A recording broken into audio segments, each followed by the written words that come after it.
I'm Ted Cook with ReallyCheapFloors.com, and I have been asked to render my professional opinion on do-it-yourself hardwood refinishing. First of all, let's go back a little bit. Why would we refinish a hardwood floor? Back until about 30 years ago, most of the hardwood floors were site finished. They got a soft urethane finish, polyurethane finish. Shortly after that, companies started using polyurethane with aluminum oxide in the pre-finished lines, and it made those surfaces much harder, much more scratch resistant than a site finished floor. So at that time, the amount of site finished floors was drastically reduced. There's not a lot of site finishing goes on anymore as a percentage of total installations. But when we're talking about refinishing a floor, why would we refinish it? If we're truly refinishing a floor, all we're doing is replacing that layer on top. If you imagine the urethane as a layer of glass, and over time you've got an abrasive wear in that finish. Imagine you've taken a Brillo pad or steel wool to it. You've got sand, real common in Florida and South Carolina around the beaches. You get sand on the floor and you get abrasive wear. It loses its gloss. Here where you walk, over here where you don't walk, it still looks fine. That is a good application for a refinish. All you do when you refinish is you bring in a buffer, you abrade that surface, you vacuum it as well as it can possibly be vacuumed to get all the dust up, and you apply another layer of finish, maybe two. Now, for a do-it-yourself application, this isn't too bad. It's easy to go rent a buffer. Quality from buffer to buffer really doesn't matter. You just need to buy the really high quality 3M pads that go on the buffer and get it smooth, and then vacuum really well. That part's easy. But what most people really mean when they talk about refinishing a floor is their floor has some dents in it. Dents all over my floor. I want to make it look new again. Well, one thing you got to remember, there's a reason it has dents in it. It's either because A, it was a soft floor to begin with, or B, you were a little bit hard on it. Could be C, a combination. Chances are the floor you're talking about is a soft floor. Back in the aughts and teens, there was a lot of flooring imported from China that was soft. They would give it a name, a marketing name like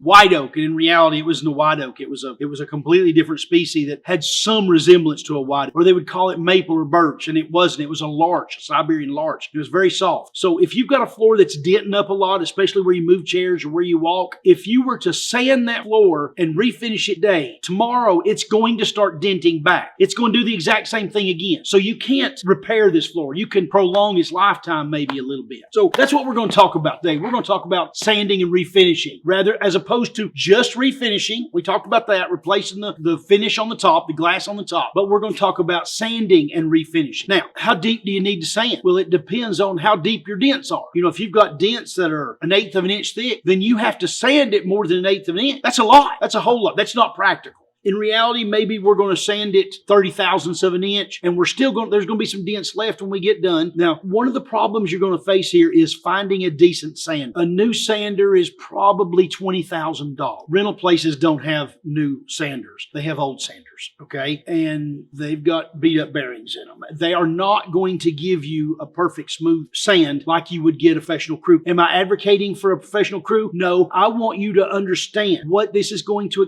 entail. To have accurate expectations so that when you're done, the reality meets those expectations. It's very easy to go into a sand and finish job thinking, hey, I'm going to sand and finish this floor. It's only going to cost me $50 a day to rent this. I'm going to spend $200 on urethane. We're going to have a brand new floor. No, it's not going to work anything like it. When you start sanding, you've never seen so much dust in your life. It's going to coat every square inch of your house in dust. Very, very fine dust. You're going to sand it about 3 times. The first one's coarse, and of course the next one's more mild until you get to the easy one to get it really smooth. So you've cut off all of the existing urethane. Now all that urethane that was on top of that is now in the air in your house, because you can't rent a system that includes dust containment at the tool rental. If you want a really good dust containment system, you're going to have to pay somebody big bucks. It's pretty cool though. They have these trucks. They cost about $100,000, and they have hoses that come all the way in the house, and it captures most of that dust and puts it in the truck instead of your house. Frankly, I don't want to be breathing urethane dust a whole lot. But anyway, if you rent equipment, you sand it, you're cutting it down, it's going to be wavy, okay? You're not a professional and you don't have professional equipment. It will probably look better than it does now, but you're still going to be out $1,000 by the time you buy good urethane. So You sand the floor down, you've gotten all of most of the dents out of it, all the old urethanes out. If it was a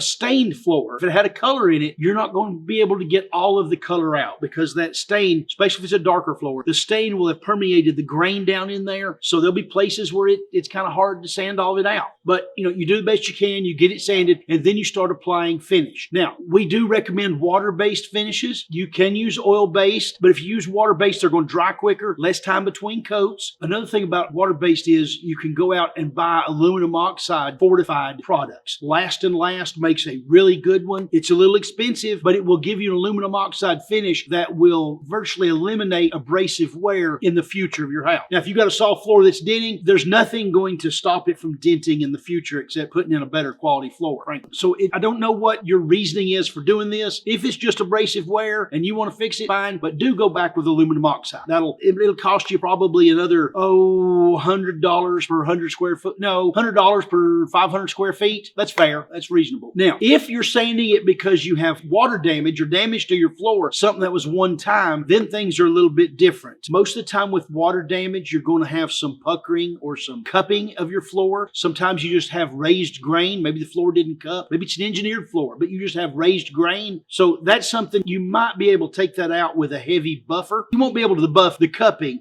but you can take raised grain out sometime. Just put a real aggressive grit screen or paper on your buffer and see if you can do it. Smooth that out because you really don't want to put a sander on a floor. I've been in the business all my life. I would not sand my floors. My brother's done it for 30 years. He's good at it. I've seen some of the floors that he tried to fix. Man, it's hard to fix a floor when you've made a boo-boo. There's just so much room there that you can work with, and then you start getting into the nails from the install. So, giving you my opinion, would I be willing to refinish a floor if it was just abrasive wear? It's a 30-year-old floor. It's time for it to be refinished. Yes, I would do that. Would I do it myself? I probably wouldn't, but I can see where some would. Just buy the better urethane. Vacuum it very well, the dust and bugs and friends out of it. Your aluminum oxide polyurethane on. You've got a nicer house that's going to matter. You could probably get it refinished for 50 cents a square foot labor. That's not bad. That's what you could do it, I know, a year or so ago. I'm not sure what it is now. Don't be afraid to do that. Now, would I sand a floor? I probably wouldn't. And if you're going to pay somebody to sand right now, it's going to cost you about the same amount as buying a new floor. I happen to be in the new floor business, so I like that option. But in reality, whatever the reason is for you needing to resand it, it's just going to do it again. So you're not going to gain anything. If it's taking you 5 years to get to here where it looks this bad, 5 years more, it's still going to look that bad again. Go back with a floor with a higher Janka score. If you've got a lot of abuse in your house,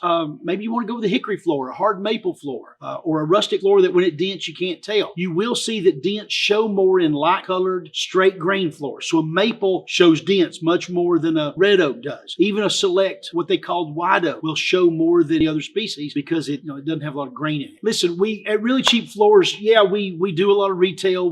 That's what we do for a living, but we're also professionals. Parents bought this business when I was 5 years old. Wow, that was 50 years ago. 50 years I've been in the flooring business. I don't look old enough to be doing this 50 years, and I slept through a lot of it. I'll just be honest with you. I haven't paid attention all the time, but my brother, he's a lot smarter than I am, much better looking. I've got cousins here. We've got people that's been with us a long time. There's a lot of experience and wisdom amongst these walls. If we can help you with something, give us a call and ask. We'll do the best we can to give you the correct answer, at least as far as we know. Thanks.